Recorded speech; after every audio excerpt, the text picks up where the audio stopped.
పేదవాడి ఆరోగ్య భరోసా Tirumala nursing home Vinukonda. అందరికీ అవసరమైన మల్టీ స్పెషాలిటీ వైద్య సేవలు ఇప్పుడు మన వినుకొండలోనే. ఇప్పుడే సంప్రదించండి. ఆరోగ్యశ్రీ ఈహెచ్ఎస్ సౌకర్యాలు అందుబాటులో కలవు. మీ ఆరోగ్యం మా బాధ్యత. Tirumala nursing home Vinukonda.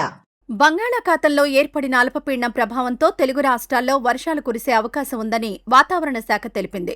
తెలంగాణలో ఇవాళ రేపు పలు ప్రాంతాల్లో తేలికపాటి నుంచి మోస్తరు వర్షాలు కురిసే అవకాశం ఉందని అధికారులు వెల్లడించారు. కొన్ని జిల్లాలకు ఎల్లో అలర్ట్ కూడా జారీ చేశారు. అక్కడక్కడా ఉరుములు, మెరుపులతో కూడిన వర్షాలు పడే అవకాశం ఉందని హెచ్చరించారు.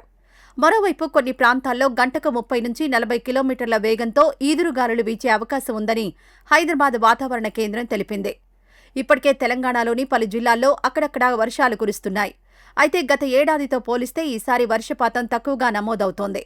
సాధారణ వర్షపాతం కంటే దాదాపు 20% లోటు నమోదవడంతో రైతులు వర్షాల కోసం ఎదురుచూస్తున్నారు. రాబోయే రోజుల్లో కూడా భారీ వర్షాలు విస్తృతంగా కురిసే అవకాశాలు తక్కువగా ఉండొచ్చని వాతావరణ శాఖ అధికారులు చెబుతున్నారు. ఇక ఆంధ్రప్రదేశ్లోనూ అల్పపీడనం ప్రభావంతో పలు ప్రాంతాల్లో వర్షాలు కురుస్తున్నాయి. ఉత్తర కోస్తా, దక్షిణ కోస్తా, రాయలసీమ ప్రాంతాల్లో అక్కడక్కడా వానలు పడుతున్నాయి.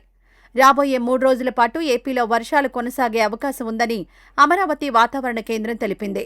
కొన్ని ప్రాంతాల్లో ఉరుములు, మెరుపులు, ఈదురుగాలులతో కూడిన వర్షాలు కురిసే అవకాశం ఉందని హెచ్చరించింది. పలు జిల్లాలకు పిడుగుపాటు హెచ్చరికలు జారీ చేసిన అధికారులు ప్రజలు అప్రమత్తంగా ఉండాలని సూచించారు. అత్యవసరమైతే తప్ప బయటకు వెళ్లకుండా జాగ్రత్తలు తీసుకోవాలని కోరారు. ముఖ్యంగా మత్స్యకారులు సముద్రంలోకి చేపల వేటకు వెళ్లొద్దని వాతావరణ శాఖ హెచ్చరించింది. మొత్తంగా బంగాళాఖాతంలో ఏర్పడిన అల్పపీడనం ప్రభావంతో తెలుగు రాష్ట్రాల్లో వర్షాలు కురుస్తున్న నేపథ్యంలో ప్రజలు, రైతులు, మత్స్యకారులు అప్రమత్తంగా ఉండాలని అధికారులు సూచిస్తున్నారు.